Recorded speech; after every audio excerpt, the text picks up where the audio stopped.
Here in this room we have mostly plucked string instruments. Many of them belong to the broader family of the saz or long-necked lutes.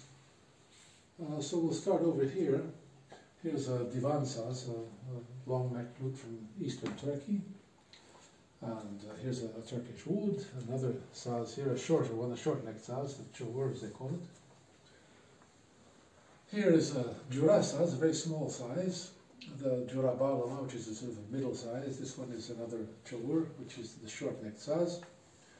These two here are the Bulgari from Crete, which is a variant of the saz, really, which we found here on Crete. It's not played very much anymore, but it was at one time very popular. This here is an instrument from Rajasthan. It's called Comanche. It's the prime bowed instrument used in certain areas around Jaisalmer in Rajasthan. It's a particularly old one, this one. Here we have another Bulgari. This is a Kurdish Tambour from the Iranian Kurdish region. A saz made by an Iranian maker here. Here is a tambour from Afghanistan, a dotar from Khorasan, a dede saz from western Turkey. This here is a North Indian sarod. Here we have three tar. This one is Iranian, and these two are Azeri. They're slightly different, but they're quite definitely the same instrument, but slight differences from the one to the other. This is a gechak from Iran, a kilkopuz from Kyrgyzia, Comanche, and a khushtar from the Kashgar region of Xinjiang in western China, where the Uyghur people live.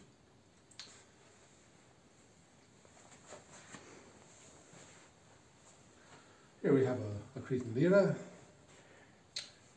and this is an instrument which is a hybrid between a saz and a bouzouki. These were made in the 1930s, 1940s in Piraeus in Athens. This is a jura saz. This here is a Iranian setar, Turkmen dotar, a small, very small one, and a larger one. Bulgarian tamburitsa, another jura saz here, made by Tasos Theodorakis in Thessaloniki. This one here is a Uzbek dotar, North Indian tambura, a small one.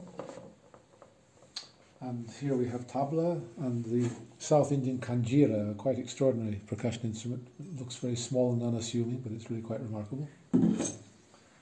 And then here we have liras from the Black Sea region, Pontic liras as they're called, or Comanche in Turkish. Also a North American dulcimer.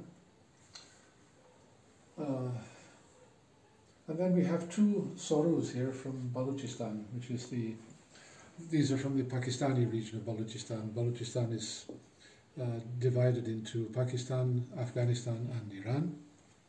These are from the Pakistani region. So greeting everybody. I'm very happy to have with me the master, Rose Daly again. Hi, master. It's my pleasure to be here. My pleasure to be here. Good evening. Yeah. And today I think we have a very interesting discussion about a very unique experience of inventing instruments and an exposure to a lot of cultures and a lot of instruments already. It's one of my very favorite subjects, actually, musical instruments. Yes. So actually, how many instruments do we say, master, that you were already exposed to overall, an estimation? Well, overall, I've been exposed. I think it's beyond. I don't know how many actually. It's a large number. I do have in my personal collection here about 300. But I've been exposed to plenty of other ones which I don't have in my collection. So I mean, the number of instruments in the world is quite massive, really. And because I've always taken a very avid interest in musical instruments, especially from different parts of the world, how different people produce sound, and the aesthetics of sound, and also because due to my interest in the musical traditions of the world. I'm not a very abstract or a theoretical person. I tend to be rather more practical. Mm-hmm. So an instrument for me is the key to unlocking a musical tradition. I Mm. mean, if I want to study the tradition of Crete, where I live here, it would not be satisfactory for me to just study it theoretically and see what the theory of it is. And no, I have to pick up an instrument and I have to pull and press the strings and I have to Mm. actually be physically involved with it through the medium of one of the instruments of that tradition. That for me is absolutely an essential tool to understanding each type of music. Mm-hmm. So that's the real reason how I came to have so many instruments and things like that, different ones, is that these have been my gateway to understanding musical traditions which are outside of my realm of experience. Mm-hmm. And so that's how I move into those things. Yeah. Um, I think one of my earliest experiences with that was when I was very young, being taken to a concert of, at that time I was a classical guitarist. And I was Mm. taken to a concert of North Indian classical music, and I heard Ali Akbar Khan play the sarod. Mm. And I was really impressed with that. I was completely knocked over by it. And Yeah. I went home and I tried to reproduce some of the sounds I'd heard in the concert on my guitar, but very quickly discovered that no, to play this sort of music, you need an instrument specially designed to do that. Mm-hmm. And that was the beginning of my desire and need Mm. to go into different instruments from different traditions in order to understand them and to be able to actually, to a certain Mm. degree at least, participate. Yeah. Uh-huh. So can we say that you have tried to learn 300 cultures? No, no, uh, no. There's a certain number of these instruments, a small number, Yeah, yeah. which I have actually spent time seriously studying. And with a teacher, and doing my best to go into it in as much depth as possible. Mm-hmm. And there are a number of other instruments which I have here, which came across my path, so to speak.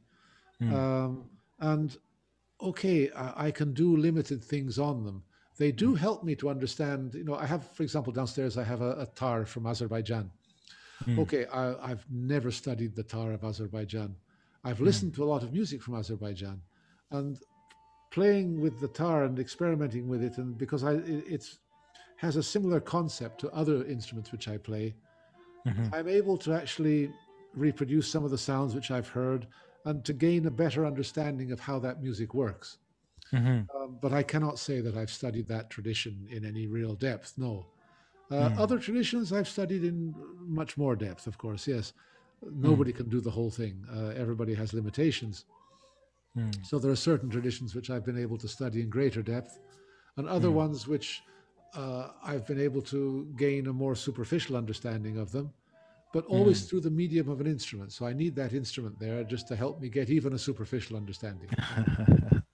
Interesting. Now, Master, with this exposure to these culture and their instruments, and some of them are similar, some of them are very unique and so different from the others. Yes, yes. Why would one, for example, say, okay, I have seen many, but I need to invent more? Yes. That's a good question. Hmm. Well, I think all musicians, especially those of us who are sort of instrument centered in a way, we like to experiment with our instruments. And even something as simple as on a given instrument, Mm. trying different strings, trying different tunings, trying different things. Musicians are always doing that. I think any musician is doing that. Yeah. Now, what happens is that if you are actually involved in a single tradition with a Hmm. specific instrument, which is maybe the heart of that tradition. Hmm. Let's say you're involved with Arabic music and you're an oud player, which the oud is a very central instrument to the Arabic musical tradition. Hmm. You may try all sorts of experiments with strings, you may try experiments with tuning. You may not necessarily feel the need to actually reinvent that instrument. No. You'd always be looking to improve it, just as luthiers are always looking to improve instruments, and they Hmm. do that in collaboration with musicians. They have this continuous dialogue.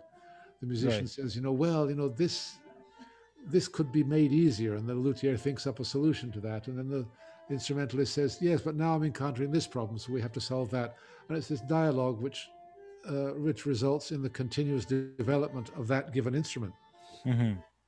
So what happens there is that the specific instrument continues to develop, and this is definitely true with almost any instrument I can think of, that they're always developing, they're always improving slightly.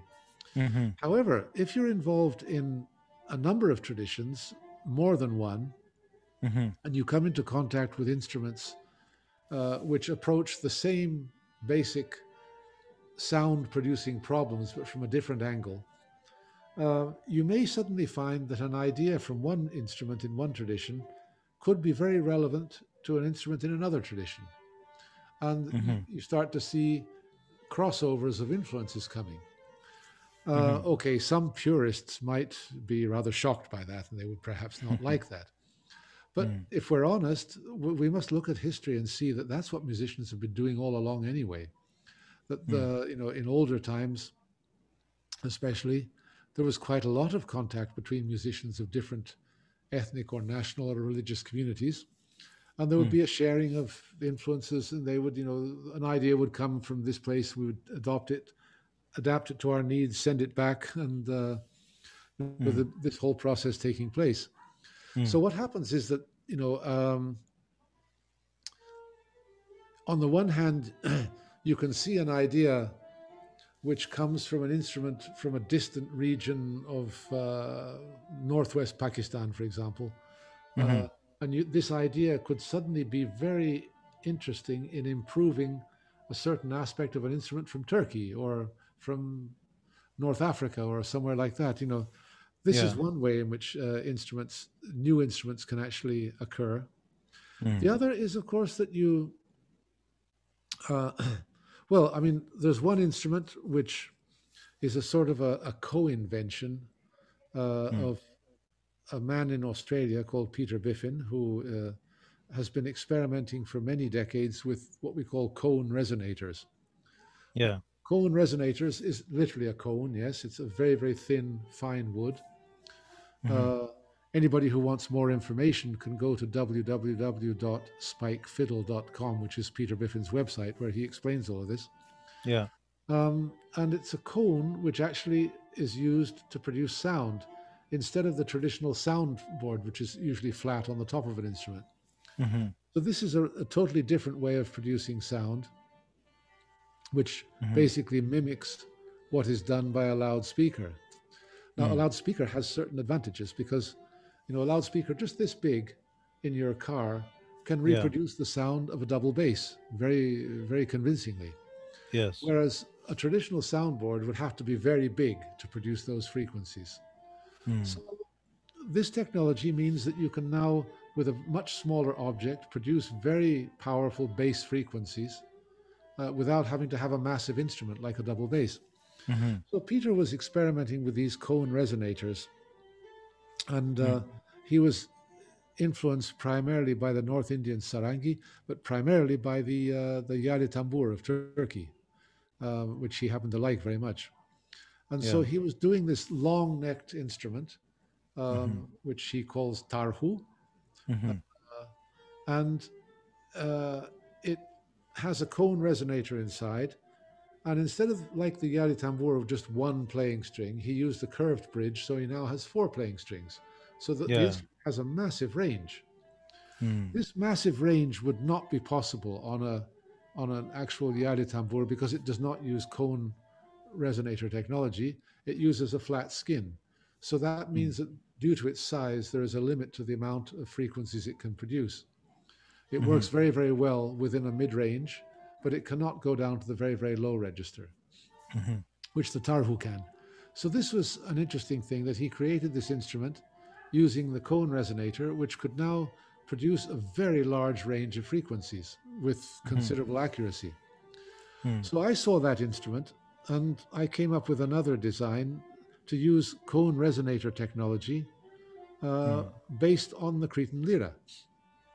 So we made one initial instrument, which was a small instrument, and about the same size as the Cretan Lira.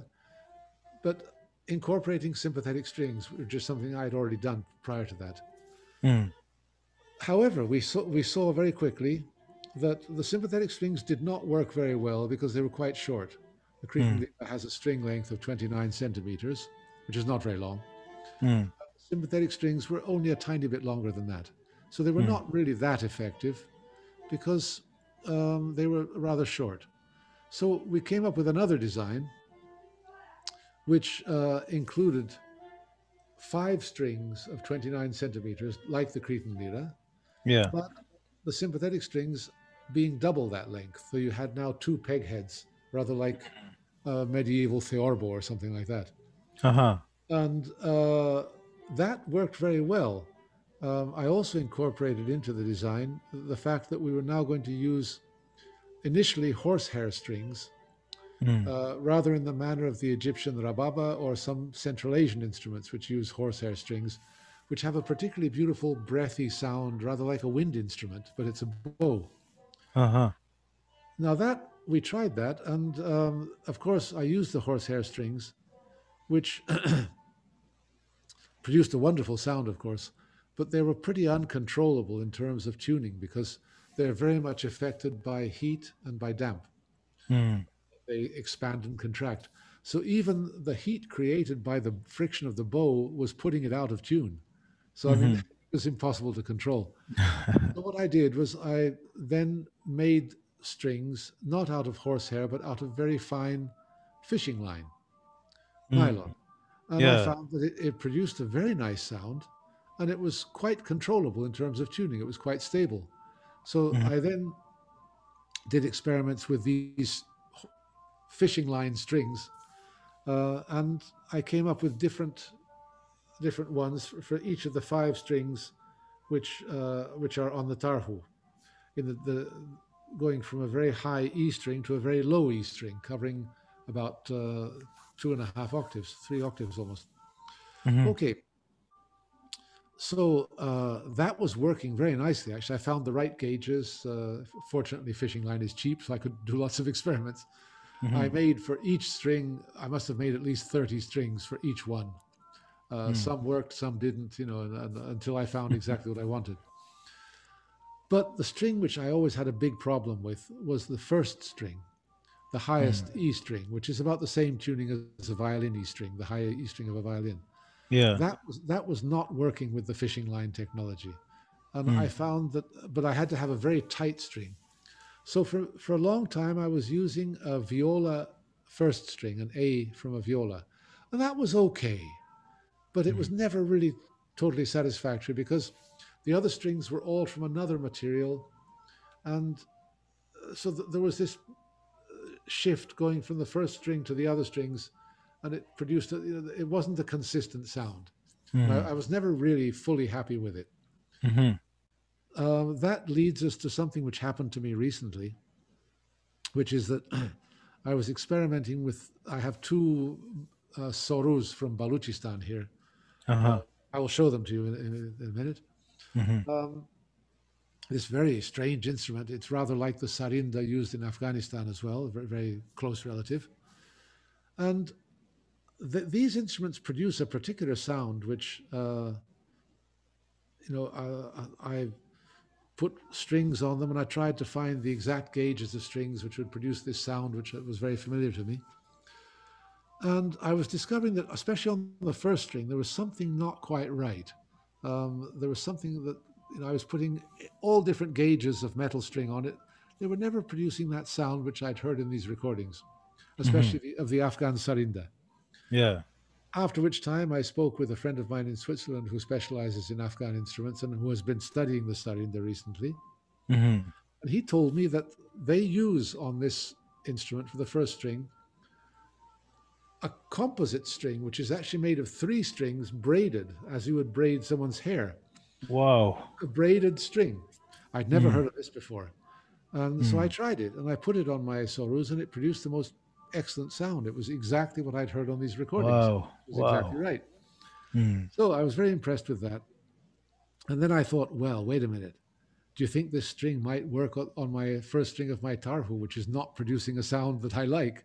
Mhm. And I tried it, and it did actually sound very, very good. And that's what I'm using to this at the present time. That's the string I'm using.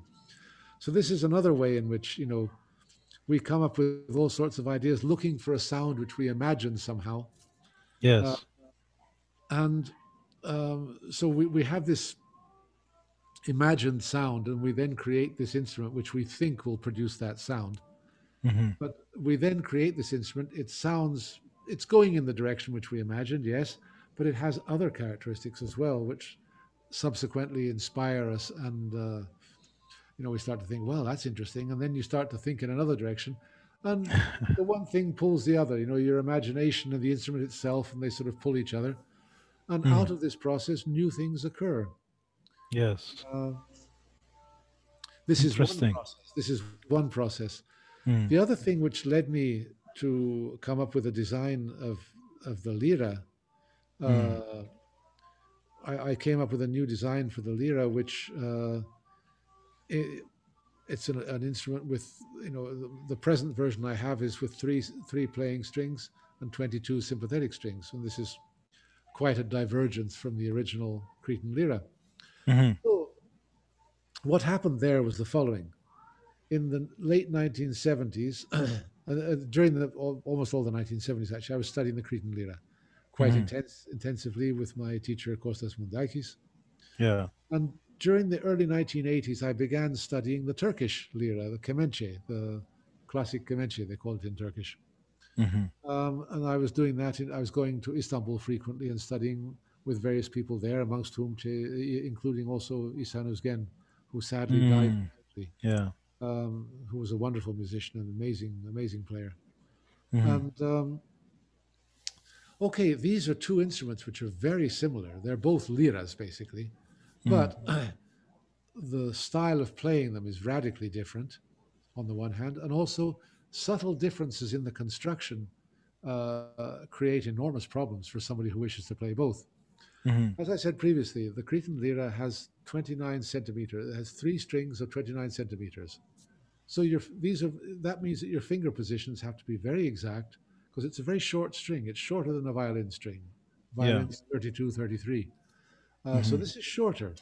So you have to be very, very precise. The slightest little movement out of position and you're way off key.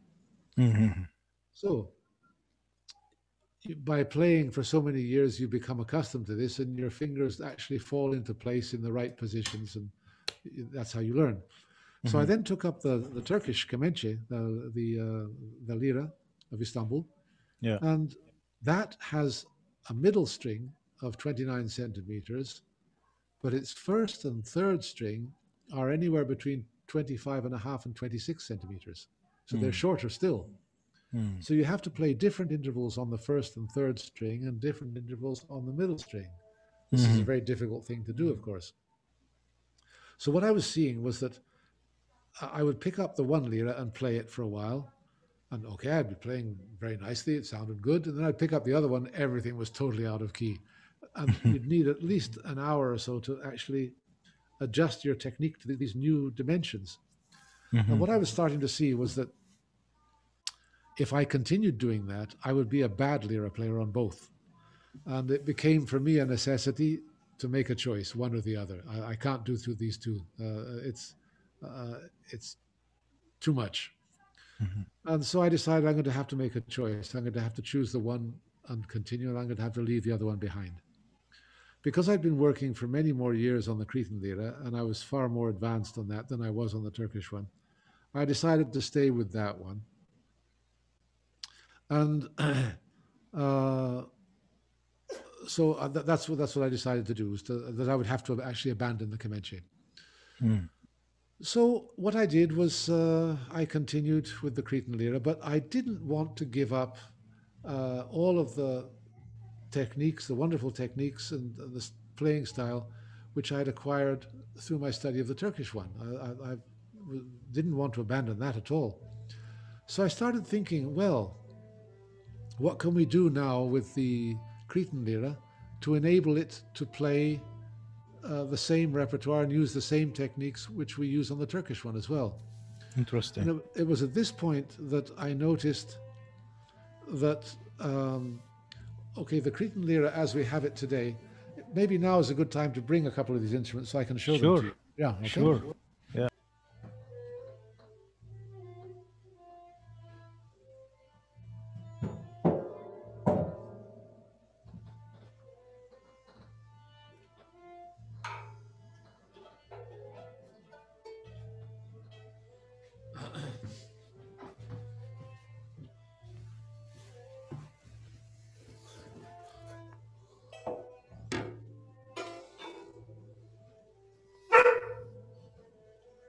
Ziba. Ja, Ziba. Good.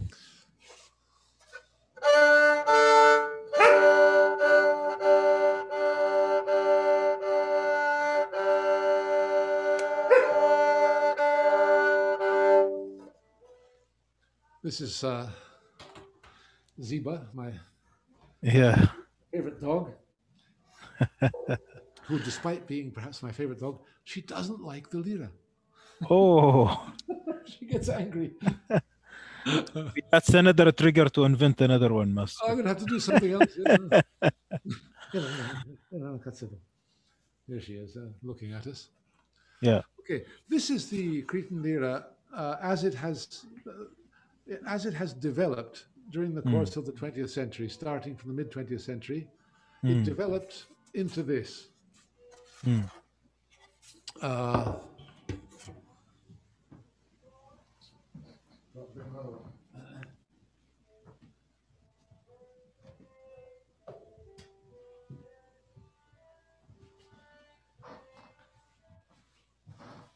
Bravo,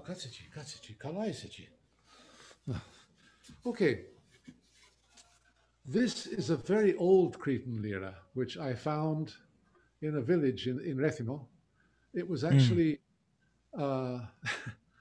it's a rather funny story. It was, it didn't have the soundboard. It was just the body hollowed out like this, which you can see. Yeah. And it was in a field where there was a pig. Oh. And the pig was eating its food out of the body of the lira. It was like a plate. And I mean, okay.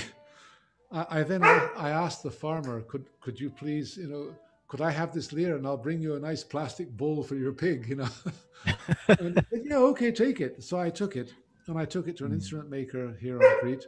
He put on a soundboard, and we put on the pegs, and we put the strings, and we fixed it up. And it's an instrument which I've used for many years, actually, this one. It's one of my very favorite liras, which I played on, I would say about 60% of my recordings have been done with this instrument, which has this rather funny history.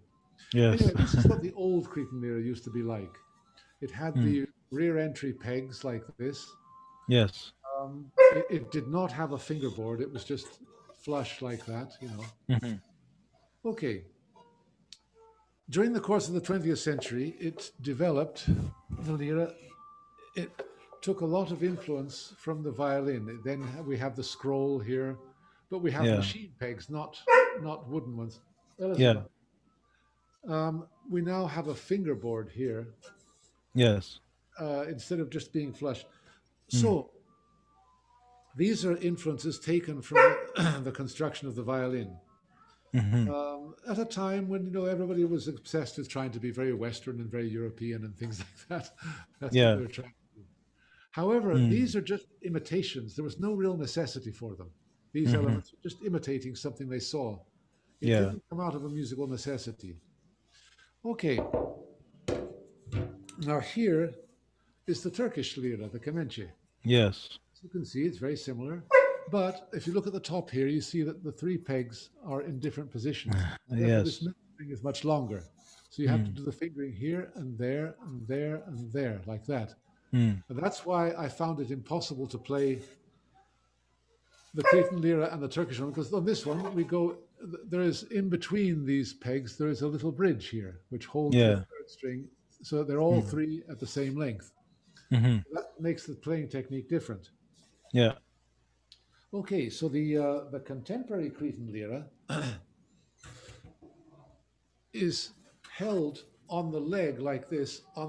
Here's my leg on the side like that, and they play like that on the side, and they turn the instrument as they play to mean the bowing goes in a straight line. It doesn't have to alter. And they Yeah. turn it like this. And this particular technique is such that it's very good for that. But they have to hold it with the thumb here and the edge of the hand here. So the fingers are now locked. They work individually, very individually, but they're locked into first position. They cannot go out of first position because it's very difficult to slide down and out of first position, holding it rather unsteadily on the side of the leg. But all of their music and their playing is in first position, and they're very adept at that.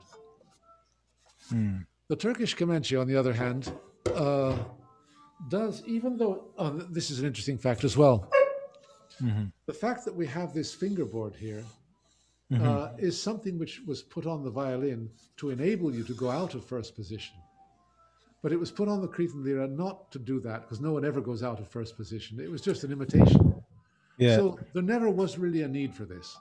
It just was an aesthetic addition. Interesting.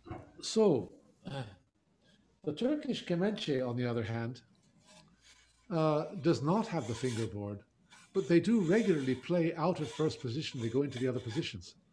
But they manage that doing the following. They, just adjust this so you can see better. They hold it but between the knees, on top of the two knees, like that, on the thigh. And the instrument is stable. So they hold it like this, and this part of the hand does not touch the instrument. It's free. And a lot of their work is done with the wrist, moving the wrist like this up and down. So they're quite adept at going out of first position into the other positions.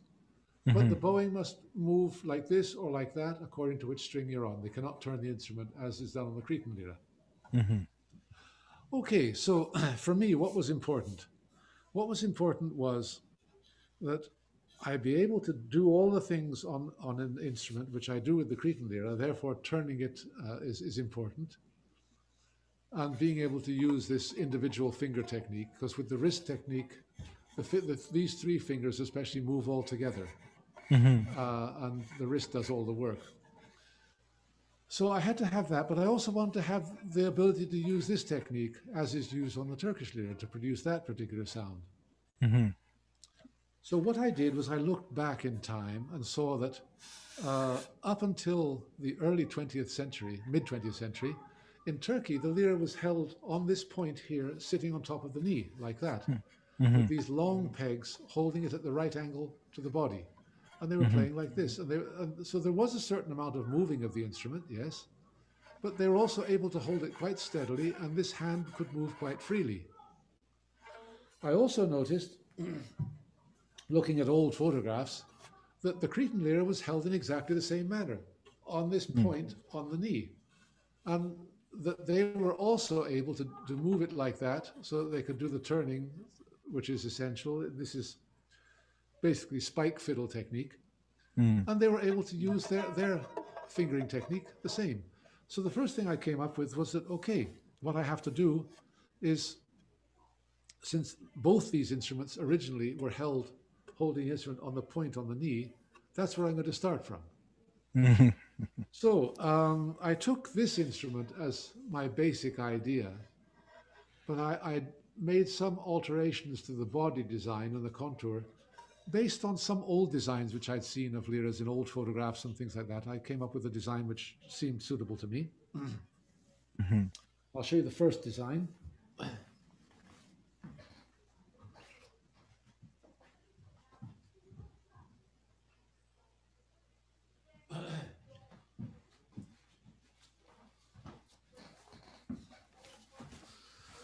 This is an example of a lira of the first design. As you can see, it imitates very much the Turkish Comanche. Its widest point is quite low down on this one as well, the same thing. It's very, very similar. But due to my involvement with Indian music and Indian instruments and Afghani instruments, I've always liked and I've always found the use of sympathetic strings to be particularly attractive. And I've always wanted to experiment with sympathetic strings on a lira. Oddly enough, in a region near where I was living at the time. I was living in the western city of Chania. In the region immediately east of Chania, which is called Apokoronas, which is an area which I spent a lot of time actually, the old lira players used to have, underneath the middle string, they would have one sympathetic string. Mhm. And the middle string was tuned to the note re. But this sympathetic string tune was tuned to the note mi, one tone higher. And this was the root note of their most commonly played piece of music, the Sirtos of Chania. It always played from mi. So they had this sympathetic string which sort of reinforced that tonic. Mm. There was also an old lira maker from Chania whose name was Abdul Kalimerakis, which is interesting because you have a Cretan surname with a Arabic Muslim first name. Yes. This reflects the fact that Crete actually did have a very large Muslim population up until the early 20th century, who were actually indigenous Cretans. They were not Turks or somewhere elsewhere. They were people who had changed religion over the centuries for various reasons. Mhm. And anyway, this man was one of those people. There was a lot of them at that time. And he was the foremost maker of liras in those days. Okay. He made an instrument, a lira, which we have several of them. They've survived. They're very beautifully made. And they had 3 rear entrance pegs, like what we see on the Turkish Comanche here. 3 rear entrance pegs like that. But above, there was a small scroll with 4 side entrance pegs, like a small violin head on top of this. Oh. So those instruments had 7 tuning pegs. And we really don't know, did they actually use 4 sympathetic strings from these small pegs, or was this just a decoration? Because they were quite small, the pegs. We don't really know, but we do know that the lira players of the region just east of Chania called Apokoronos did actually use 1 sympathetic string. So there was a precedent for sympathetic strings on Crete, even though very, very limited. And of course, there is the Bulgarian version of the lira called Gadulka, which is just here.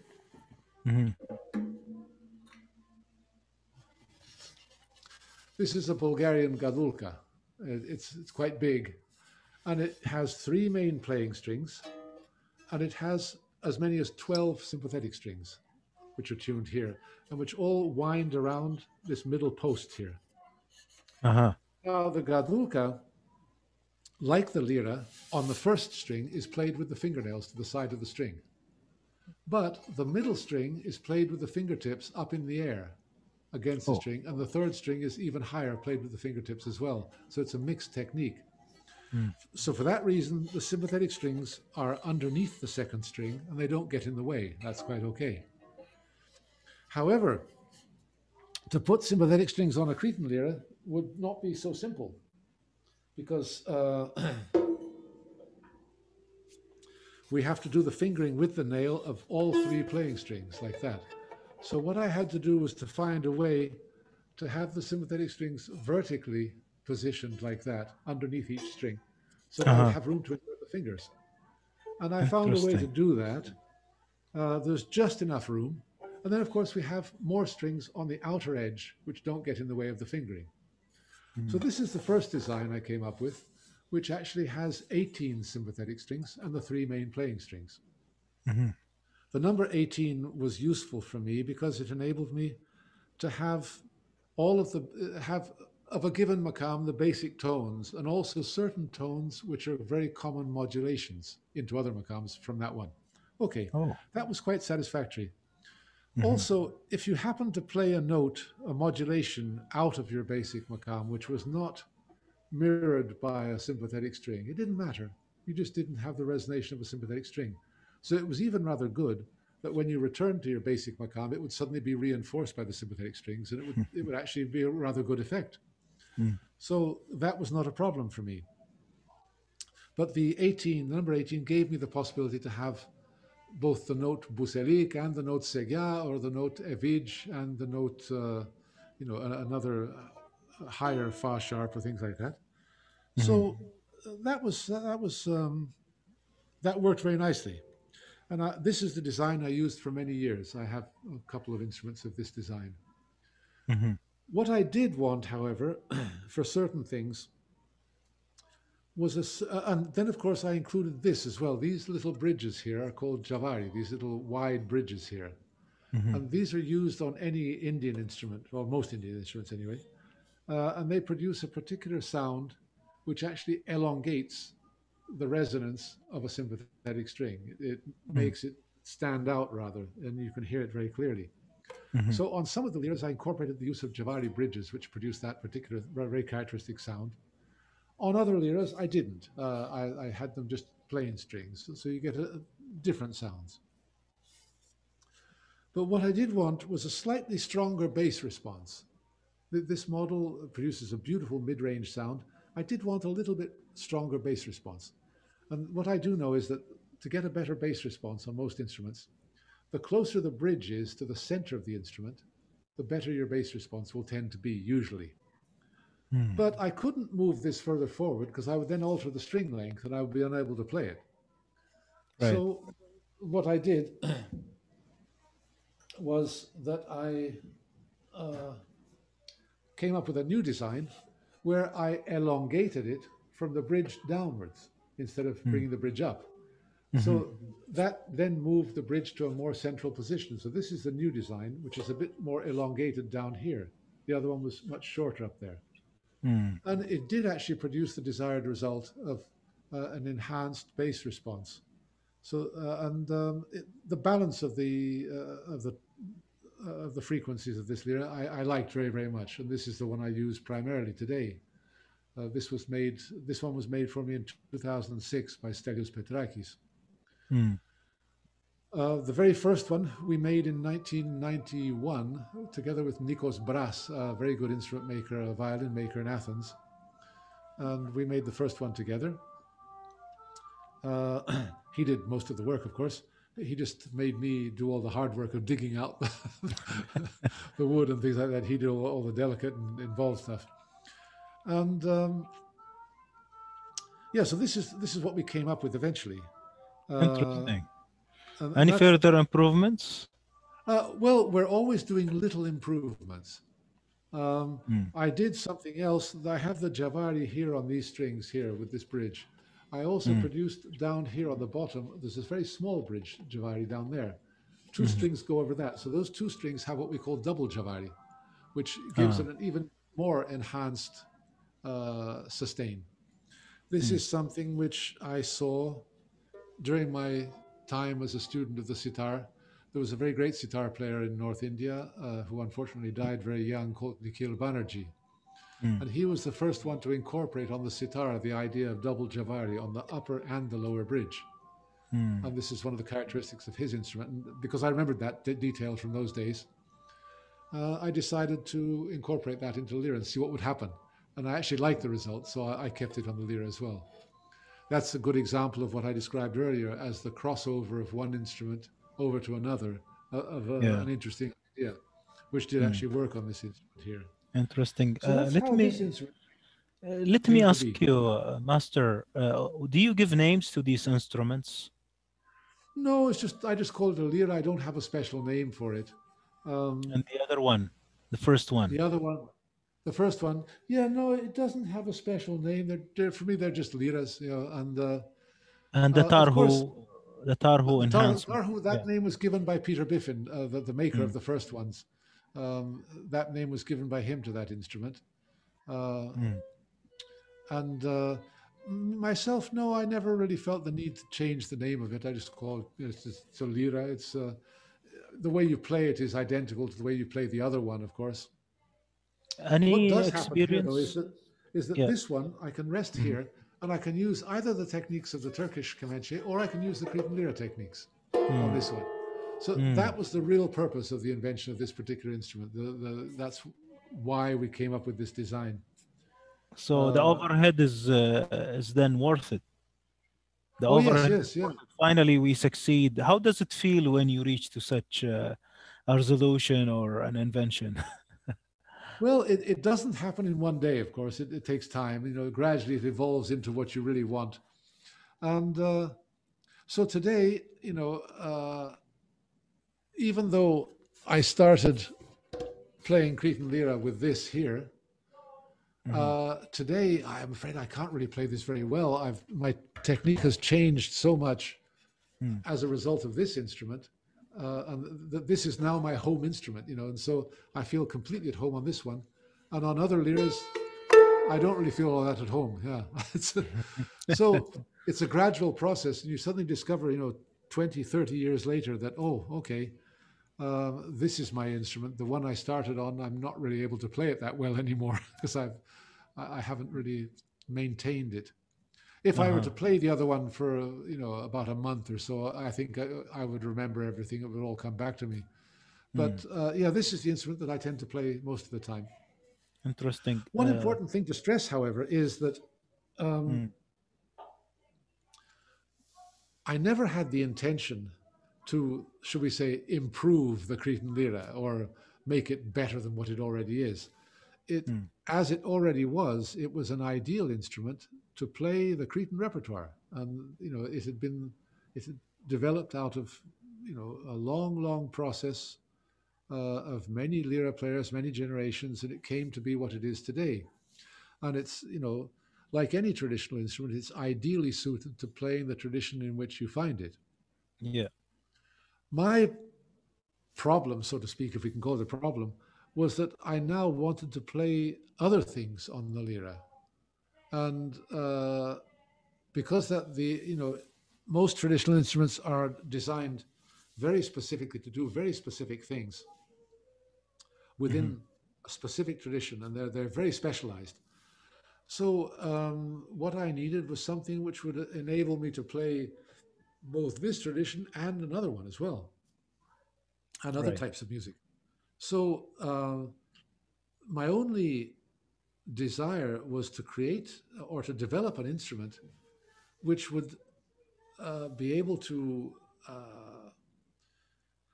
respond to my specific needs. So this was just something that I wanted to do to satisfy my own personal search for a sound quality and things like that. It was not an improvement on what was already there. What was already there didn't need improvement from me. But it was just I wanted to go in a different direction, which is natural because, okay, I did learn to play the Cretan Lira, but I'm not a Cretan person. So obviously, I'm going to want to do other things as well. To play a music which reflects my own pathway through life, which took me to all sorts of different places, took me to India, took me to Afghanistan, took me, I came out of classical music. I had involvement with all sorts of other different things. Yeah. So obviously, when I want to suddenly find what is my music, what is my sound, there's going to be a place for all of those things in what I come up with in the end. So that was it. It was a very personal thing. It was not an attempt to suddenly, that here I come to improve the Cretan Lira. No, that's certainly not the issue. It was a very personal quest in a way. Yeah. Interesting. So that meant that I was rather surprised when I saw that other musicians, lira players, took an interest in this instrument and that they started ordering them from our instrument makers. One of my students at that time, Stelios Petrakis, in the 1990s, he was a lira student and he was playing very, very well and also played saz very well and has since become a wonderful composer also. He was starting his work is experimenting with instrument making. He then became, one of Crete's foremost luthiers. But at that time, he was, a young student at law school, actually studying law in Athens, and he started experimenting with making instruments. And so he made for himself one lira, roughly based on my design for the lira with sympathetic strings, which came out to be very, very good. And he actually played that instrument for many years. But he kept on making more and more and, refining his technique. And he became, and is definitely today, I would say, the foremost constructor of that particular type of lira. And, on my original design, he's made lots of improvements and things. So it's continuously developing. It hasn't remained static. And, we're in constant contact. He lives not very far away from me here. And so we're always coming up with, well, maybe this would work, maybe that would work, and, new ideas. Some things work, some don't. And the instrument continues to develop. There are also now other people making this type of lira. There's a few other people making it. Some of them are very, very good from what I've seen. But yes, so it continues to develop. It hasn't remained static. And I did actually ask Stelios at one point, how many of these have you made? And I was curious to know. And he said, well, I stopped counting in 2010, but at that time I'd made 300. So that means that these instruments are now distributed all over the place, which came as a great surprise to me, rather pleasant surprise, actually. Many of them go to people in other countries. There are many people in other countries who are studying these liras. My wife, Kelly, here, she has a number of students online at the present time who are learning this lira in all sorts of different countries. And some of these students are doing very, very well. And, I'm very interested to see what they will be doing once they have completed their basic training, so to speak, and they start looking for their sound and what they want to do with this instrument. I'm really interested to see what they will come up with. Interesting. So this instrument actually did take hold, it seems, and that people have taken an interest in it, which came as a great surprise to me. Of course, I did also see the following. I do have some colleagues who took up this particular type of lira with sympathetic strings, who were Cretan Lira players. And they used it for a while, and some of them continued with it. Some of them went back to playing the other type of lira, which, this one here. They went back to playing this particular style of lira, and they only use the lira with sympathetic strings when they want to play something outside of the Cretan tradition. I actually think that's a particularly valid thing to do, actually, because, I mean, this original design, that what actually the Cretan Lira developed into in the mid-20th century, is ideally suited for playing the Cretan tradition. So it does make sense for me that they would be playing this one for that when they want to have the real sort of original sound. And then they use the other one, which is my design here, when they want to do something outside of that tradition, something different, That does make sense to me. That's the story of this particular instrument. Interesting. Now the first instrument is the tarhu, the one you started with. No, the tarhu came later. The tarhu started in about 2000. The one that I use at any rate. Peter Biffin's work with tarhu starts in the 1990s, if I'm not mistaken. Okay. But, my version of it, the nak tarhu, as it's called, nak is Sanskrit for the nails, because it's played with the fingernails. Let me just go and get it. I'll bring it for you.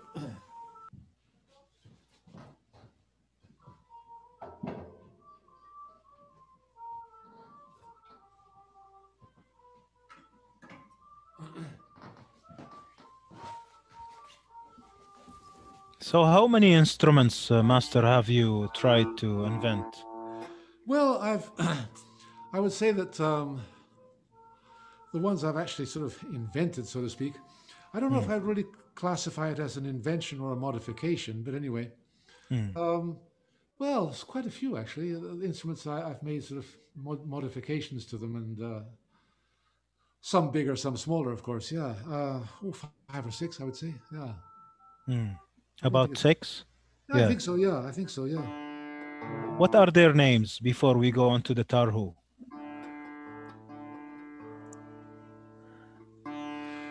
Well, a type of lauto, also a type of saz, which I've just added some extra strings to it, much in the manner of the Azerbaijani tar. Those are the ones I think I've done the most work with, I think, And I've also made some minor modifications to the Afghan rabab as well, but not very big ones, no. That's the ones I can think of at the present moment. I don't know if I've done anything, if I've destroyed any other instruments anyway.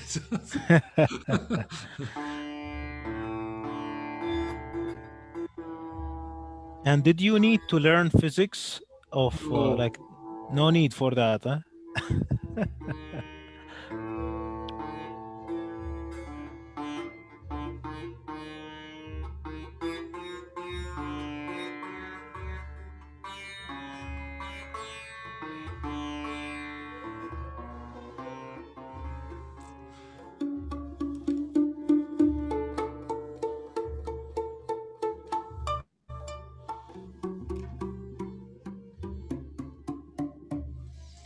No, I wish I did know more about physics, but I don't, I'm afraid.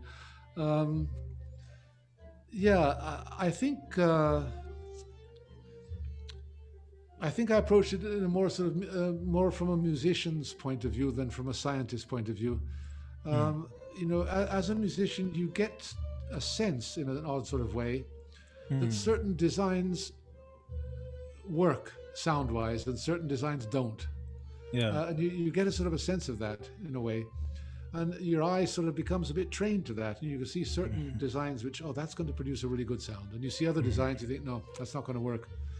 And oddly enough, quite often you're right. Yes. Interesting. But I cannot back it up with any scientific evidence or anything like that. No, it's just, I think it's an ability which I would imagine many musicians have that ability to sort of see certain design. That's going to work. That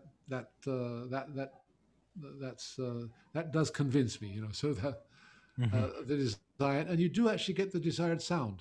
So we seem to have some ability. So that's the evidence. That's the evidence. Yes, yeah. So here is the Tarfu. Okay. Inside the body here, it's a bit difficult to see, is the cone resonator. It's a you know, inside here from about this level going up is a cone, and underneath it is an empty space. Now the cone has up here on the top, it has a small hole about the diameter of my finger up in the hole up in the cone here. So the sound comes out through there. That's its way out. As you can see, the heart of this instrument is the cone resonator. That's the real essence of it.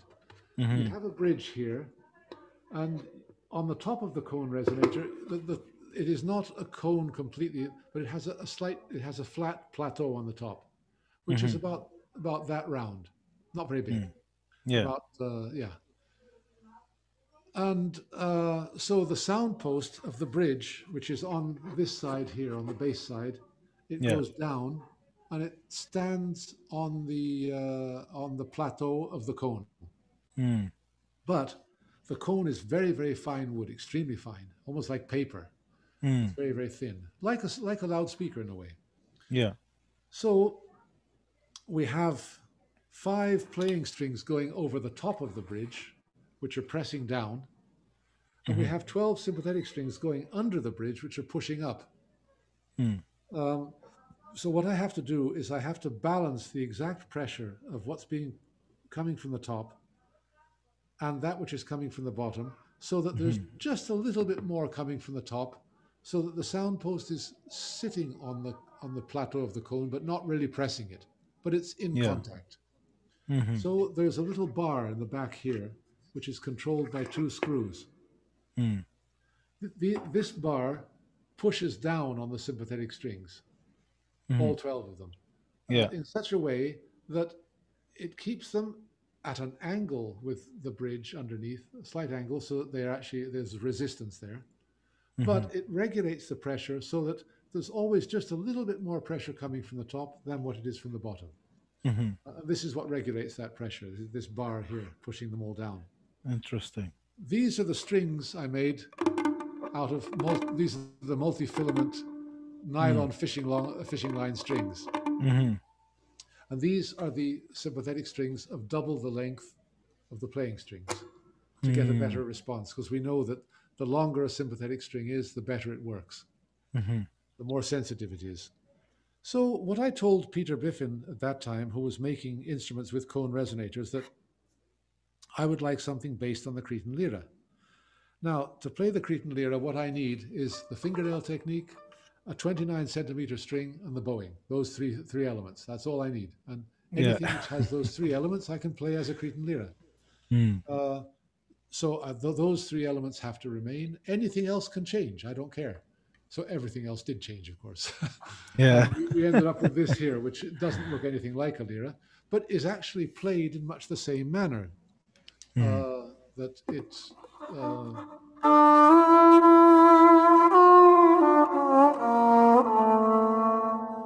and it produces this nice sort of reverberation, natural coming out Yeah. of the strings. Mm.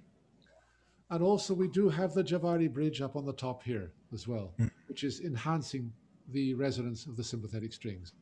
Mhm.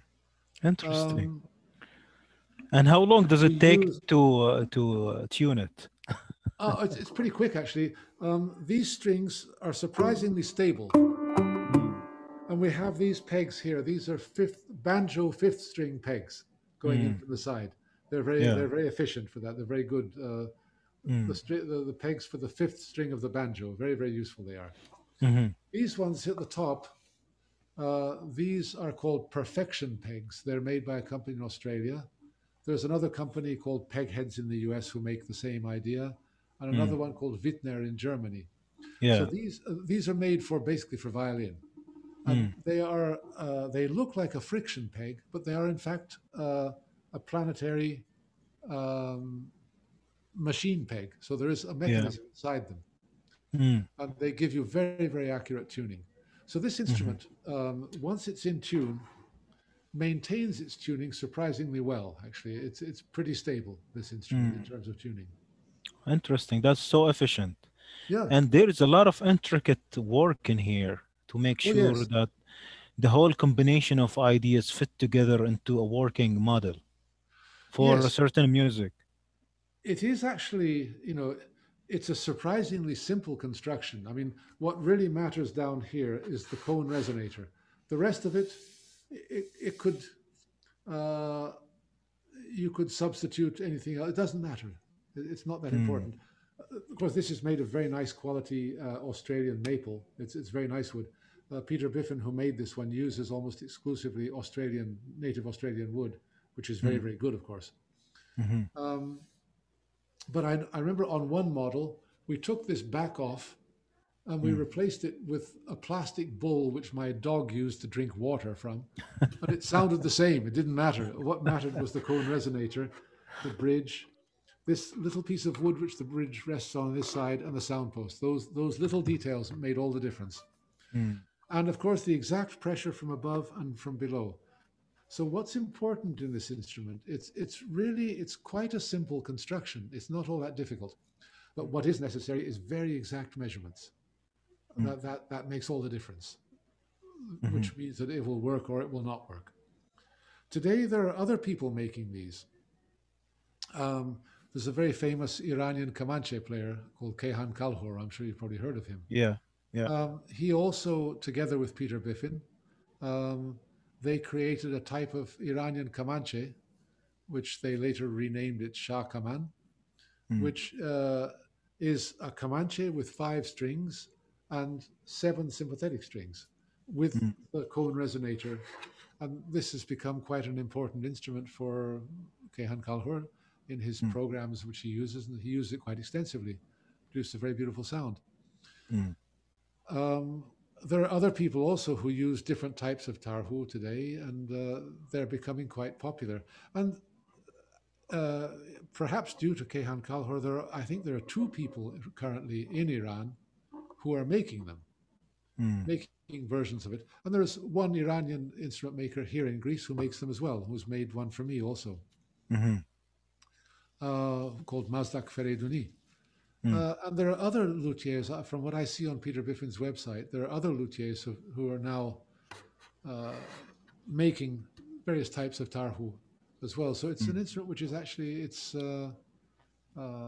influence seems to be spreading. Yeah. Which one is this? This is more popular than the Lira, the other one. Well, no, this one, there's very few people who play this one actually, the Nak Mm. tarhu, very few people. Um, I have some students. What is very difficult is to use these fishing line strings. They're very difficult to manage. Uh, Ah. and many people feel a bit sort of put off by that. So they replace them with either gut or with metal strings, which is fine, of course. Yeah. Yeah. I really love the sound of these strings, so I keep them, even though they're very difficult to use, and they quite easily can make a horrible noise. So Interesting.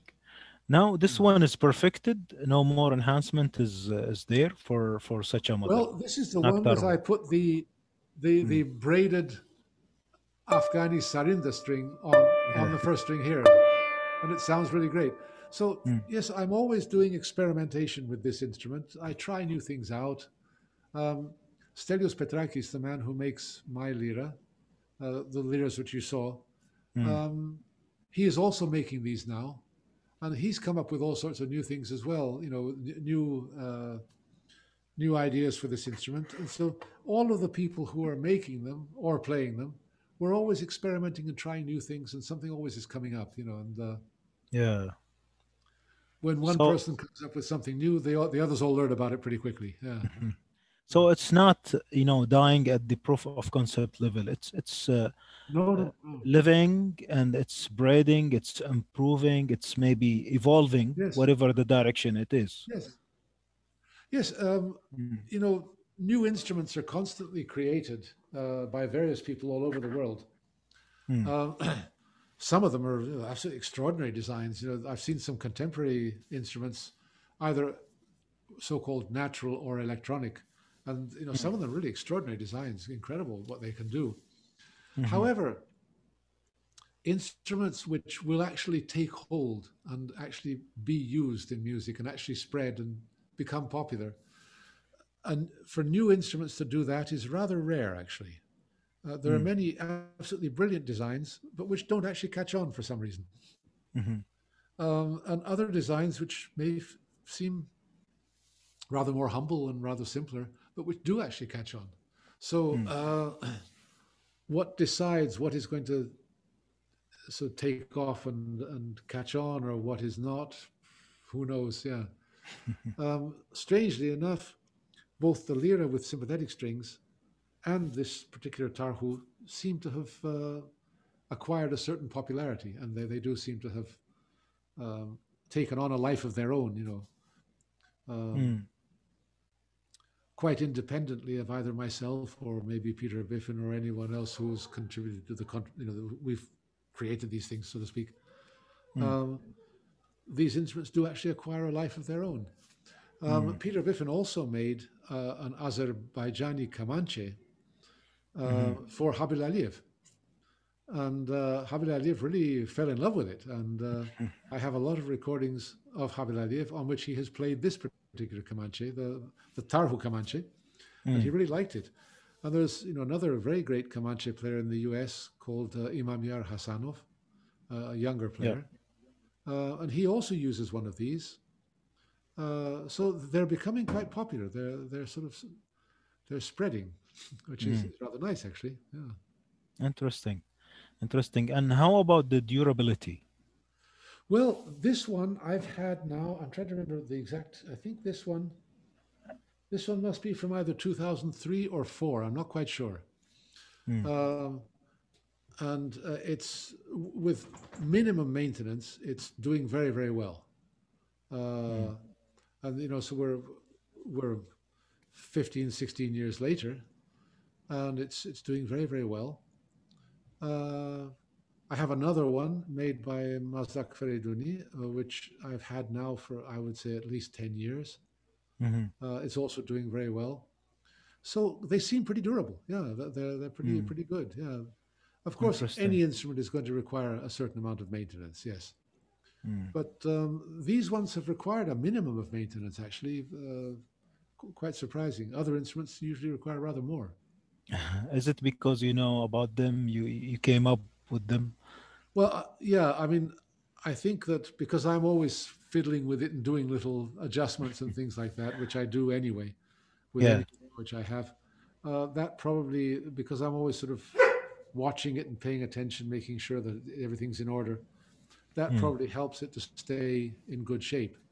Instruments, if somebody's working with them and playing them and looking after them and things, they tend to last very well over long spaces of time. When they're abandoned, they seem to do very badly. And so, Yeah. Interesting. What Yeah. about the accessories? Did we come to a level to bring up some accessories for these Yes, instruments like mutes, their like sets of strings, yes. whatever we need for the regular standardized instruments? Well, certain instruments, like, should we say, the violin or the guitar, people who play those are very lucky. There's a huge selection of really great strings to choose from. You can buy the best possible bridges. You can buy everything. There's so much work done by the greatest luthiers in the world for these instruments. Certain other instruments, we're not really quite that blessed, and we're not quite that lucky. But there are instruments which, well, for example, let me show you this this instrument here.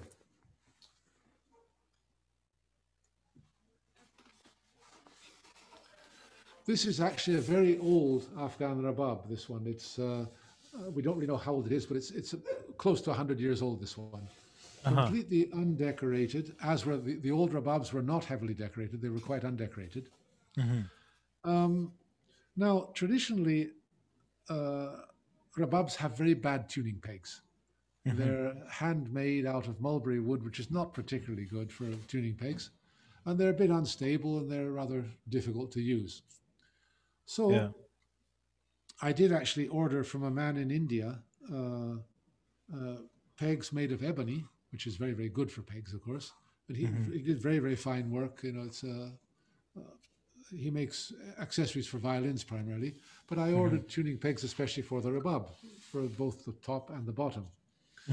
Now, the rabab traditionally has friction pegs, but I have a good friend in Spain who is absolutely obsessed with the rabab. He loves it.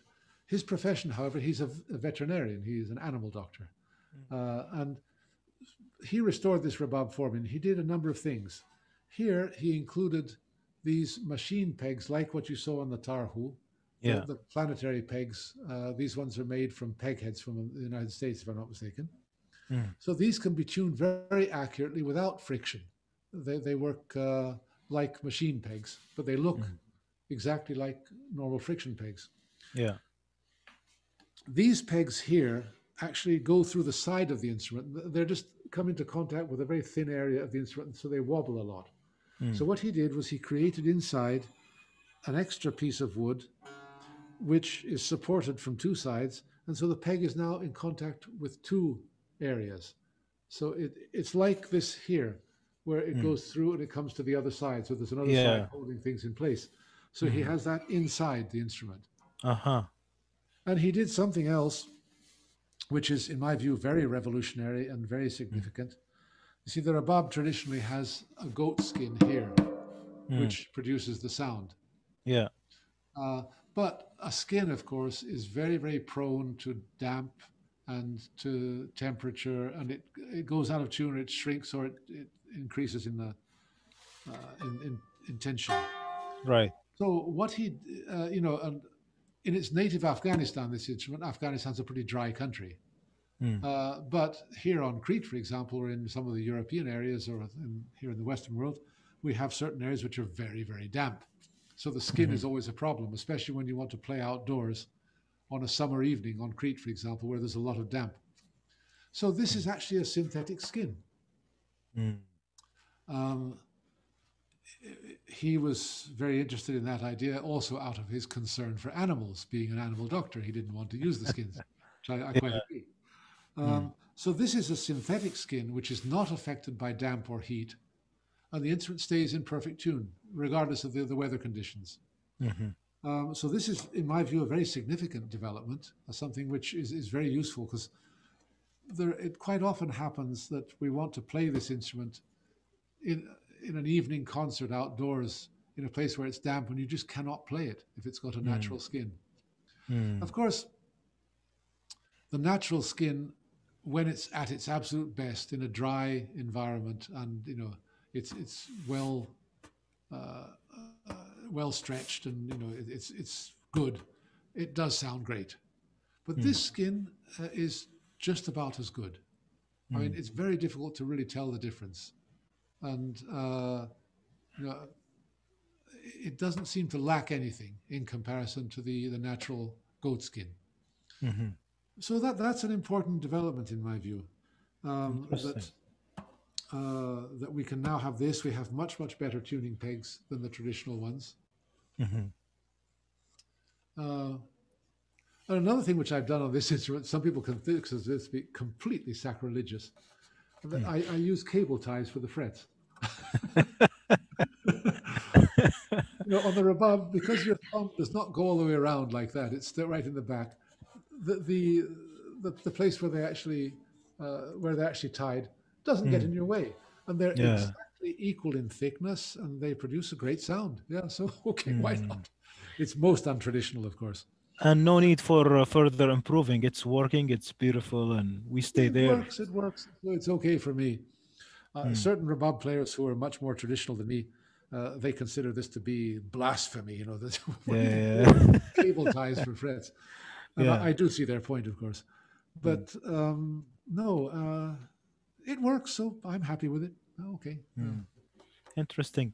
Master, now with those, let's say, finalized new instruments, do we have any identified limitations that you have observed? Well, I think any instrument is going to have limitations, unfortunately. That's just the nature of the game. The Tarfu, using those strings which I use, which they have I love the sound of them. It's a very gentle sound of these multi-filament nylon strings. But they're primarily for playing slow melodies. They don't work very well with fast bowing techniques. They're a bit slow to respond. So that is a limitation. Yeah, that instrument is primarily for playing. I use it a lot for Turkish and Ottoman classical music and things like that, which are quite often peshrevs and things which are usually fairly slow melodies, and where you want a beautiful drawn out long sort of sound quality. It's beautiful for that. Yeah. Even though it's based on the Cretan Lira, it's not really very good for playing, fast Cretan dance melodies and things. The response time of the multi-filament string is just too slow for that. So, you use this instrument for certain things. You use the other instrument for other things, and it's or maybe rearrange a piece for it. Yes, exactly. Similar to what we do to any other instrument or a group of instruments. Exactly. I mean, most instruments tend to have a limitation. Some have more, some have less limitations. For example, the violin is an extraordinary instrument. I mean, it can be used in so many different contexts, and it's so adaptable. You can use it in any music anywhere, really, and it works. It's quite unique in that respect, I would say. Other instruments, they have limitations. The lira, for example, also has limitations. The nail technique and the upright position and things, compared to this position of the violin, is actually limited. There are limitations to what you can do with that. I mean, when you're pressing a string, the sensitivity of the fingertips is much greater than the sensitivity of the fingernail to the side of a string. Also, the hand is much more adept at working in a closing position than it is in an opening position as the nails. It's much stronger. So there are limitations. But then again, the quality of sound of the nail against the string is quite special. So it's a very special sound quality. So what you really need to do is to find what are the strong points of each instrument and work with those. And every instrument's going to have its weaknesses, so you try and avoid those as best you can. Yeah. Were there any kind of critique or reviews on these newly introduced instruments? Any serious reviews?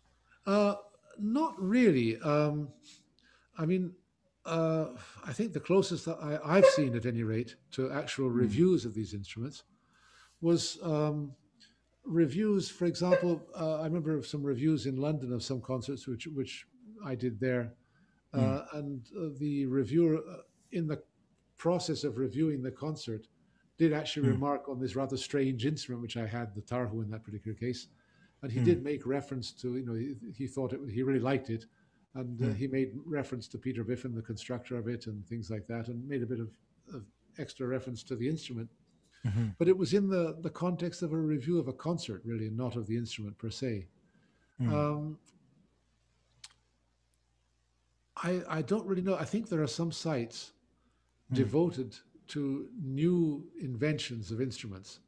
And on those sites, you can find some reviews by different people of new instruments which have been created.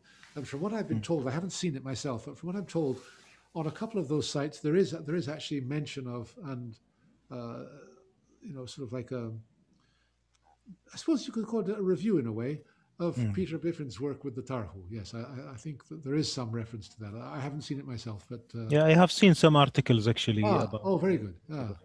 Yeah, I haven't seen it actually, unfortunately. Interesting. Let's maybe shed some light about luthiers. Okay. About the concept of bringing up instruments, be it traditional or new, and what's make them so different from each other. Let's talk also about the Eastern music nature instruments versus Western. Let's talk about all of these in terms of a luthier perspective. Okay. Yeah. Of course, in different regions of the world, there are a multitude of different sound aesthetics. That which is a satisfactory sound aesthetic for somebody, for a musician in India, may not be a satisfactory sound aesthetic for somebody in Germany, or somebody in Morocco, or somebody in South Africa. So in each country, in each region of the world, we find that there are certain standards for luthiers which are actually quite different. For example, in the Western world, it is considered that for the soundboard of an instrument, particularly a bowed instrument, that you must use a certain type of wood, usually of the conifer family, which would mean spruce or pine or things of that nature, or cedar even. Yeah. Where you want straight, very, very fine, straight grain. You see that as the standard for violins, for guitars, for any instrument employing a soundboard in Western music, but also in the Middle East. I mean, for the oud, this is also the case. Yeah. This is the wood you want for the soundboard. Also for our liras as well. However, in India, that's not the case. If you look at a sitar, they don't use wood like that. They use wood which is sawn at an angle, and it is not the straight grain. And they don't use a soft conifer wood. They use either teak or jackwood, which is very, very hard wood, and very, very different. That's what produces for them the optimum sound, the sound that they're looking for. Yeah. Or in Iran, for example, or Afghanistan, all instruments are made of mulberry wood. That's the wood for them. Yeah. That was also true very largely in Turkey as well, and even on Crete. Liras originally were all made of mulberry wood. And part of that, of course, stems from the fact that these are all regions which were originally on the Silk Road. And of course, the silkworm needs mulberry leaves. That's its food.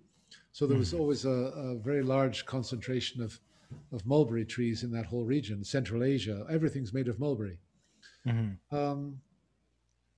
Mulberry has some interesting characteristics, which I actually learned about this from fishing boat makers here on Crete. There used to be many people who made wooden fishing boats here on Crete.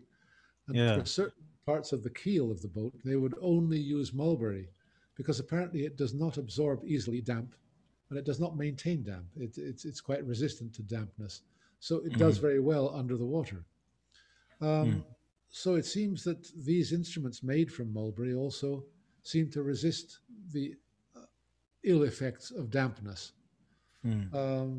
So that's why mulberry has always been a very choice wood for people basically anywhere east of Istanbul, and also even down here on Crete. Mulberry wood, however, in the Arab world, to my knowledge, has never been used. they've never used it for. I mean, the ouds originally were, for example, cherry wood was very popular originally, mm, but they didn't. They were not interested in mulberry at all. mm. Okay, they have a different aesthetic. That makes sense. Yeah. Um, some people, instead of a soundboard, they prefer using a skin, like you find in the rabab of Afghanistan or the sarod of India, or many other instruments. They find the sound of a skin soundboard to be much better than a wooden one.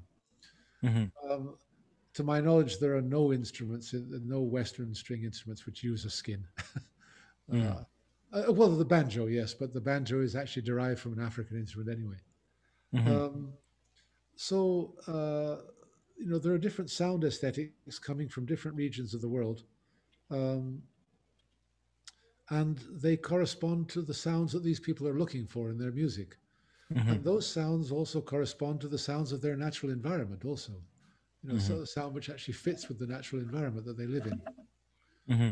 Uh, this is something which has always fascinated me, that in different parts of the world, there are specific sounds which seem to resonate with the natural environment. Mm-hmm. Um, I remember once being invited to the house of a lady in a village near Rethymno in the center of Crete here.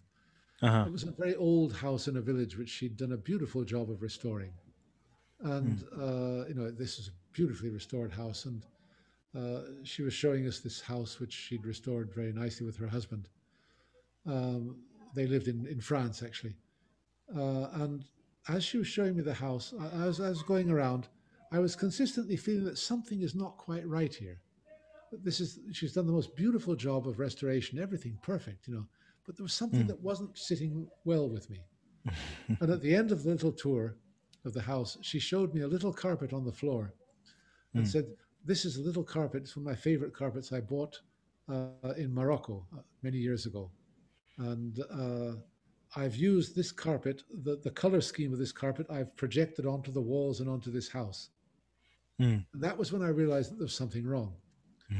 And I thought to myself, why didn't she just look out the window for a color scheme? mm. Because this little carpet reflected the color scheme and the whole visual aesthetic of another region of the world, and it was a bit out of place here. Oh, Yeah, interesting. and Yeah. I get the same sense with sound. That Mm, when I hear some of the old original lira players, the way they play, and you sort of experience the physical environment of Crete here, it mm, fits so perfectly. Or when I hear a really good uh, Arab wood player from somewhere like Iraq, for example, mm, and you think of that particular environment, it just fits so perfectly. Or mm, when you hear the Comanche from Istanbul, and you're in the city of Istanbul, it resonates so perfectly. mhm, Or a sitar in North India, or a veena in South India, or things. These instruments, they resonate so well with their environment, and mm. this is the result, of different environments produce different sounds, different people, different ways of life, and things. And this is what makes the whole thing so interesting for me, actually. There's all this Yeah. amazing variety, Mm, and each one is something really special. yeah. Uh, so luthiers play a very important role in this whole big picture. Mm, uh, of They're the ones who create the means of producing these sounds. They're the ones who translate it into a physical object, which is an mm. amazing feat in my view. Yeah. And these guys now travel and learn from each other. They read, they Yes, see each yes, other online, yeah, and the knowledge and the skill travels, the experience of these luthiers and the technology, as you described earlier. yes, So yeah. there is a lot of mixing and mingling of all of these things that results into certain decisions, right? Oh yes, and here we have to be a little bit careful. Mm, Sometimes that can be very, very positive, and mm, I've also seen examples where it's maybe not so positive. I mean, mm, um, let's take this instrument here. mm, The adaptation of the violin scroll up here, mm. or the addition of the fingerboard here, didn't actually serve any purpose. It Right. was done within the context of another time, maybe 60, 70, 80 years ago, Mm, when people in Greece felt vis-a-vis the culture of Europe. They felt a bit of an inferiority, you know, and things like that. We're Yeah. trying to be European. We're trying to be, you know, so, and that I always found to be a bit unfortunate because what I actually find that the older designs of liras here on Crete, the ones coming from the 19th or even the 18th century, we have a few from that time. Mm-hmm. Uh, those instruments, I like them much more actually. And those were the original Cretan designs. They were not influenced by the construction of the violin or something else. Um, they were much more consistent. Mm-hmm. However, uh, if you take an influence from another instrument from another area and it actually improves the functionality of what you're doing, Mm-hmm. then I find that to be very interesting. I mean, including the fingerboard on the Cretan Lira for the sake of playing outside of the first position, when actually playing outside of first position is almost impossible with the technique which they use. Mm-hmm. That didn't really make much sense. Mm-hmm. It just was something which, you know, it was a visual effect and not a sound. Yeah. However, uh, certain other modifications, however, did actually serve a functional purpose. Mm-hmm. And so I find those to be interesting. Mm. Uh, yeah, so I mean, uh, unfortunately, we do still have a bit of a problem Mm. with a certain Western hegemonic uh, attitude to certain things, Mm. which I think has to be dealt with. Mm-hmm. And you know, we have to be a little bit careful about that. Mm. Uh, you know, I've seen luthiers here in Greece or in other areas who have become fascinated with the amazingly complex and developed knowledge around the construction, shall we say, of the violin or the guitar. I mean, these are instruments, a lot of work has been done on those instruments. Yeah. And they then think that all of this can be applied to their instrument, Mm. to a saz or to a laut or to an oud or to whatever. Yeah. But it's not necessarily the case. I mean, Mm. sometimes you can take certain things from all of that body of knowledge and in your own way adapt them to your instrument, yes, in such a way as to complement it. But it's usually not possible to take that information directly as it is and apply it directly to your new instrument. It'll probably end up spoiling it. Mm-hmm. Yeah. Yeah. And So you know, basically, we know what was the objective for certain designs or certain yes, apparatus on yeah, these instruments, and therefore we use maybe something for a new objective, or maybe carrying over the objective rather than carrying over the look and feel or whatever it yes, is. yes, Yeah, yes, interesting.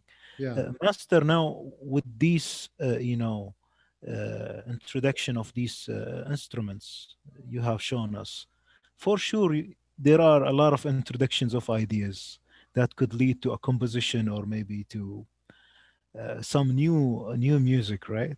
yes, yes, yes, Can we talk about this a bit? yes. This Mm, is something which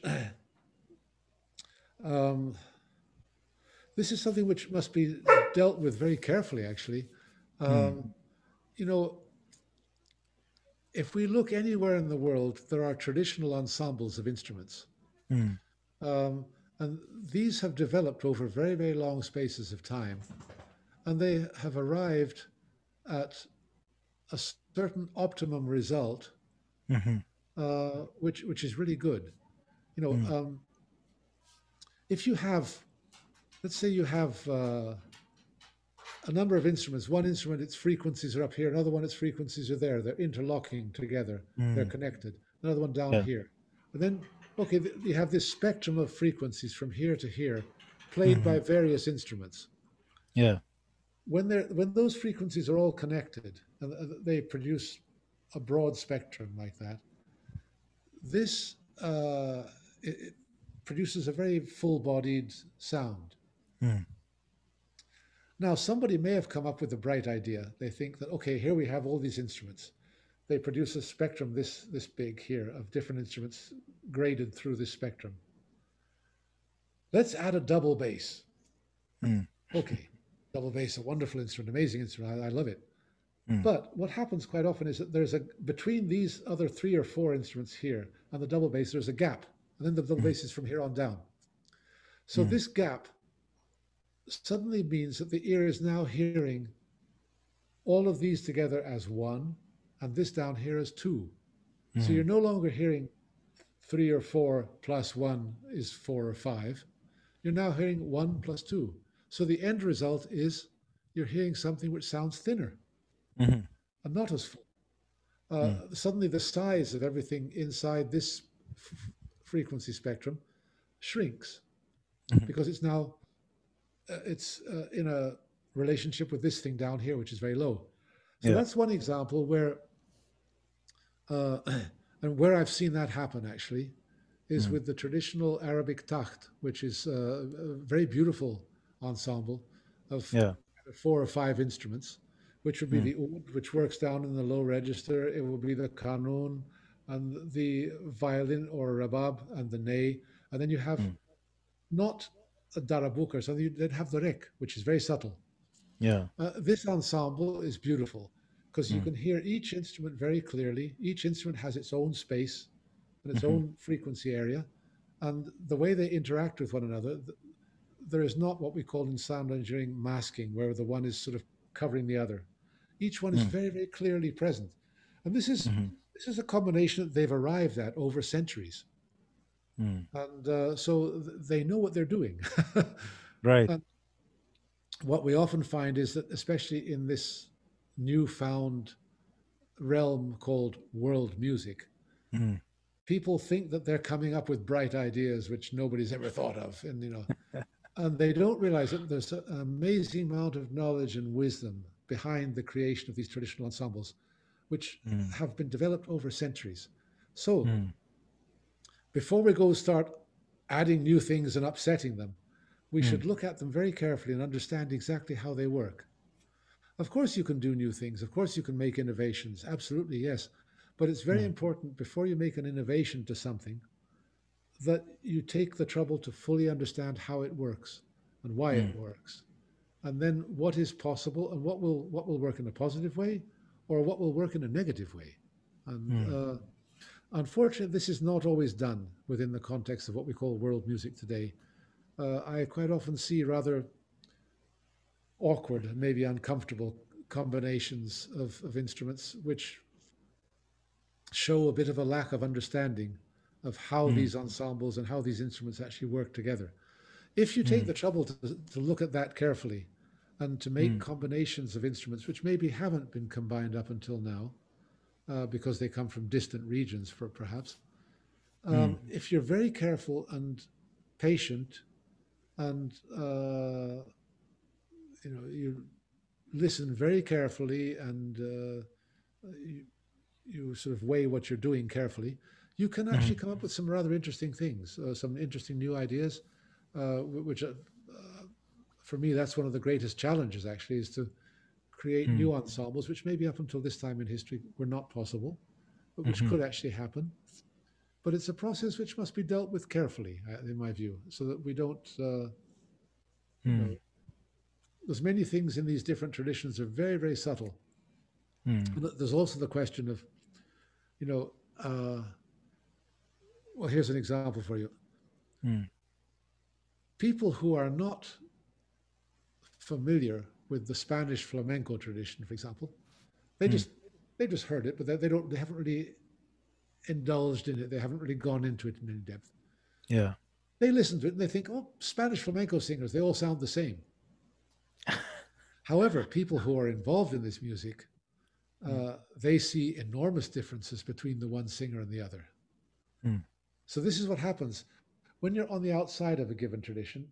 Everything sounds very similar, or more or less the same. Yeah. I'm sure many people in Germany think that all Arab singers sound the same. But for the Arabs themselves, there's a huge difference between the one and the other. Mm. Um, so this is another thing, that when you're on the outside and at a distance, you don't see all these subtle differences. You don't really, you're not aware of them. When you're Mm. on the inside, you're acutely aware of them, and you see huge differences from the one thing to the other. So this Right. is another thing to bear in mind, that quite often people who are on the outside, they feel a certain sort of ease about making changes here. It all sounds the same anyway. It doesn't matter. And they're not aware of the subtle differences and the very subtle nuances in some of this stuff, which you really do have to take the trouble to go into it in depth and be patient, so that you can actually do something constructive and not something destructive. Interesting. So, Master, have you written any pieces for these instruments or arrangements for these ranges of sounds? Yes, for these, shall we say, new instruments like Tarfu or the Lira with sympathetic strings or things like that. Yes, I have made compositions for them, which I've tried my best to take into account, the sort of special characteristics of these instruments and to utilize them to their best effect as best I can. And that, of course, was one of my biggest challenges and one of the things which was most important to me, because I'm not a traditional musician. I'm my basic occupation, so to speak, is as a composer. I compose music.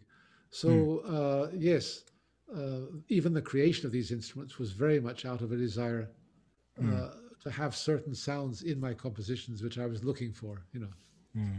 So what examples would you give to listen with our audience? Well,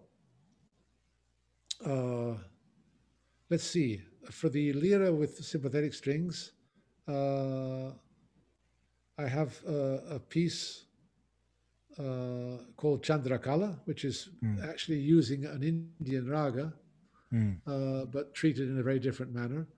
That's on a high-pitched Lira with sympathetic strings.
I have another recording with lira with sympathetic strings, which is called Earpigon, which is a piece which I composed more or less in a Cretan style, but with certain differences.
Mm.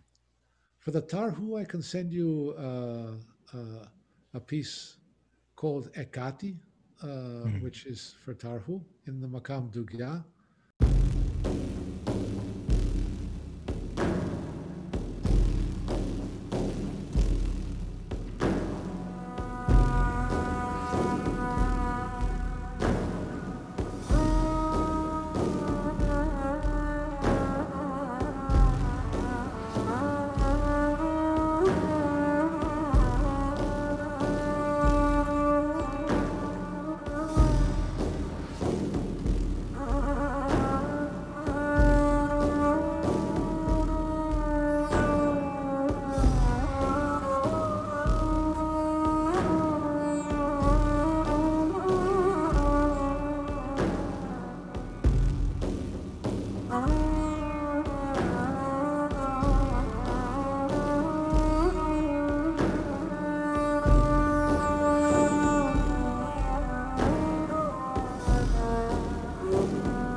and also another piece for Tarfu, which is a sazsimaya, which I wrote in the Makam Dil Keshide. So that's more in a traditional vein, yeah.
What about the arrangement of the sounds you just mentioned?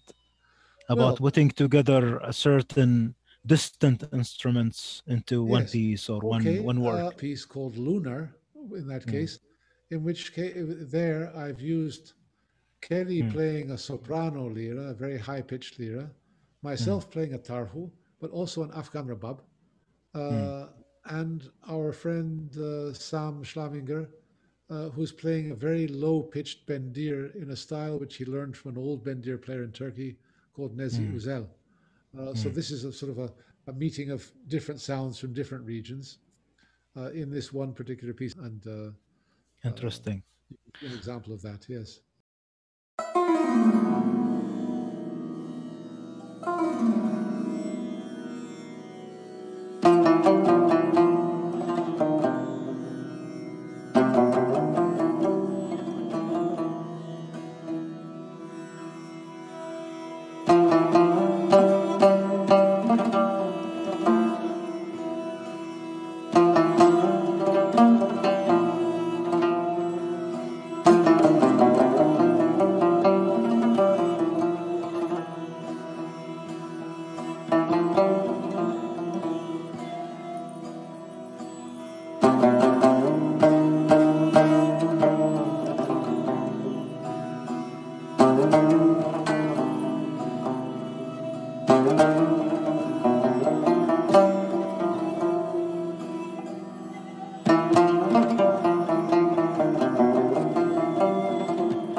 Master, I really enjoyed this conversation. This can go forever, really. Well, me too. I love talking about And instruments. It's my favorite and subject. you are really so generous and so I mean you are not keeping things as a secret or you No, know there are no keeping it to secrets in music. yourselves. No, Yeah, I no, mean I really no, admire this, and I see no. how the balance between being humble and being so open to things and so appreciative of the old traditions and the different traditions, at the same time living your day and writing for your day, for your personality and whatever beliefs you made up across. Yeah, Yeah, this is really interesting. And now I think we are going to go for a virtual instrument tour with the master and some demos on each instrument and maybe some elaboration. absolutely. Yes, my pleasure. Yeah.